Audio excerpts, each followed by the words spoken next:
Bagaimana sejarah dupa dan mengapa digunakan saat misa? Mari kita bahas bersama. Perayaan Ekaristi merupakan puncak karya Allah menguduskan dunia, dan puncak karya manusia memuliakan Bapa melalui Kristus, Putra Allah, dalam Roh Kudus berdasarkan Sacrosanctum Concilium 10, Lumen Gentium 11, dan Pedoman Umum Misale Romawi PUMR 16. Kita tidak tahu kapan tepatnya penggunaan dupa dimasukkan ke dalam misa atau ke dalam ritus-ritus liturgis lainnya. Pada masa gereja perdana, kaum Yahudi terus mempergunakan dupa dalam ritual bait suci mereka. Jadi dapat ditarik kesimpulan bahwa dari sanalah umat Kristiani menerapkan penggunaan dupa dalam ritual mereka. Di Roma, pendupaan muncul pertama kali dalam perayaan Ekaristi sekitar abad 7–8. Ritual Romawi dari abad ke-7 mempergunakan dupa dalam prosesi uskup ke altar dan pada hari Jumat Agung. Pada abad ke-9, pendupaan altar dilakukan untuk pertama kalinya dalam misa, yang dilanjutkan dengan pendupaan untuk para klerus, serta mendupai bahan persembahan. Selain itu, mendupai altar pada saat menyanyikan Kidung Saharia dan Kidung Maria dalam ibadat harian juga sudah dimulai pada abad ini dan berlaku secara umum pada abad ke-11. Di samping itu, dalam misa, pendupaan Injil muncul sangat awal, penggunaannya dalam persembahan, pada abad ke-11. Dan dalam antifon pembukaan, pada abad ke-12. Pada pentahtaan dan pemberkatan dengan sakramen Maha Kudus sekitar abad ke-14. Lama-kelamaan, penggunaan dupa diperluas.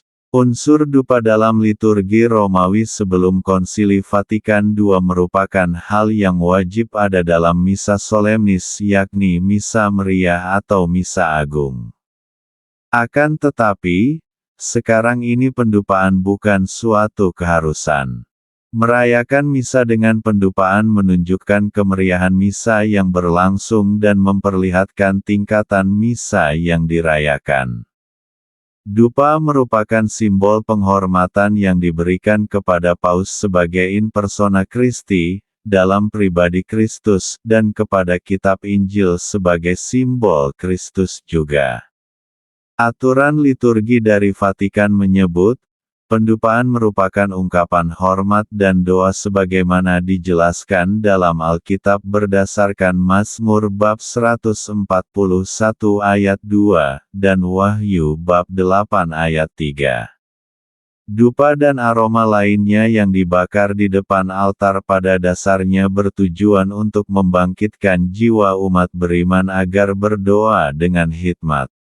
Semoga doaku sama seperti dupa yang terarah kepadamu, berdasarkan Mazmur bab 141 ayat 1–2. Dupa bersifat sakramental, digunakan untuk menguduskan, memberkati, dan memuliakan. Asap dupa adalah simbol dari misteri Allah sendiri. Ketika asap dupa naik, gambaran dan wewangian menunjukkan manisnya kehadiran Tuhan kita dan memperkuat makna misa yang menghubungkan surga dan bumi, yang berakhir di hadirat Allah. Asap juga melambangkan iman yang kuat yang seharusnya memenuhi kita semua dan wewangian mewakili kebajikan Kristen. Ketika sesuatu didupai, wiruk atau pedupaan diayunkan 3 kali, yang mewakili 3 pribadi dalam Tritunggal Maha Kudus. Persembahan wewangian tersebut bahkan secara khusus diperintahkan Tuhan kepada Musa untuk menghormati kehadirannya di dalam tabernakel atau kemah pertemuan dalam Perjanjian Lama. Tuhan memerintahkan Musa untuk membangun sebuah mezbah emas tempat pembakaran ukupan berdasarkan Keluaran bab 30 ayat 1–10. yang ditempatkan di depan tabir penutup tabut hukum, di depan tutup pendamaian yang di atas loh hukum. Gereja Katolik percaya perjanjian lama telah digenapi dalam diri Kristus dan bahwa kini Tuhan Yesus Kristus sungguh hadir di dalam tabernakel suci dalam rupa Ekaristi. Dan karena itu, maka digunakan ukupan wewangian untuk menghormati kehadiran Tuhan tersebut.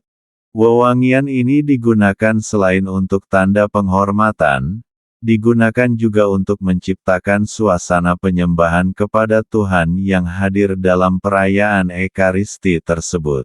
Gereja Katolik, berdasarkan pengajaran Kristus dan para rasul, mengajarkan bahwa pada setiap misa kudus, maka kurban Yesus Kristus dihadirkan kembali oleh kuasa Roh Kudus, untuk mendatangkan berkat pengudusan bagi umatnya. Kurban Kristus dalam Ekaristi, yang dihormati dengan korban bakaran ukupan, wewangian inilah yang menggenapi nubuat Nabi Maleaki, dalam Maleaki bab 1 ayat 11. Karena makna kurban tersebut, maka altar tempat terjadinya kurban merupakan objek yang suci. Oleh karena itu kita melihat wewangian ukupan diarahkan kepada altar. Demikian juga ukupan tersebut digunakan juga pada saat prosesi, sesaat sebelum pembacaan Injil, yang dihormati karena Injil merupakan sabda Tuhan. Ukupan juga ditujukan kepada imam yang mempersembahkan misa, karena pada saat misa, ia bertindak atas nama Kristus persona Kristi. Ukupan juga ditujukan kepada umat, sebab melalui pembaptisan, setiap umat beriman menjadi tempat kediaman Roh Kudus dan mempunyai peran imamat bersama, sehingga dalam perayaan Ekaristi, setiap umat diundang untuk mengangkat persembahan doa-doanya ke hadapan Tuhan, sehingga dengan demikian mereka mempersatukan doa-doa mereka dengan doa Kristus sendiri, yang diucapkan oleh imam kepada Allah Bapa. Wewangian ini melengkapi penyembahan dan ucapan syukur kita kepada Tuhan yang melibatkan seluruh panca indera kita dalam Ekaristi. Dengan indera penglihatan kita melihat seluruh ibadah. Dengan indera pendengaran kita mendengar kidung pujian dan doa-doa. Dengan indera peraba kita mengambil air suci yang melambangkan rahmat pembaptisan. Dan dengan indera pengecap kita menyantap hosti kudus, dan dengan indera penciuman kita menikmati wewangian ukupan yang melambangkan naiknya doa-doa kita ke hadapan tahta Allah. Jadi penggunaan ukupan wewangian sebenarnya telah berakar sejak lama dalam sejarah umat beriman. Dan Gereja Katolik melanjutkan tradisi ini, karena memang mengandung makna yang dalam. Demikianlah penjelasan mengenai sejarah pedupaan dan mengapa digunakan dalam Gereja Katolik. Semoga pemahaman akan penggunaan dupa dalam Gereja Katolik semakin menghayati maknanya dalam perayaan Ekaristi.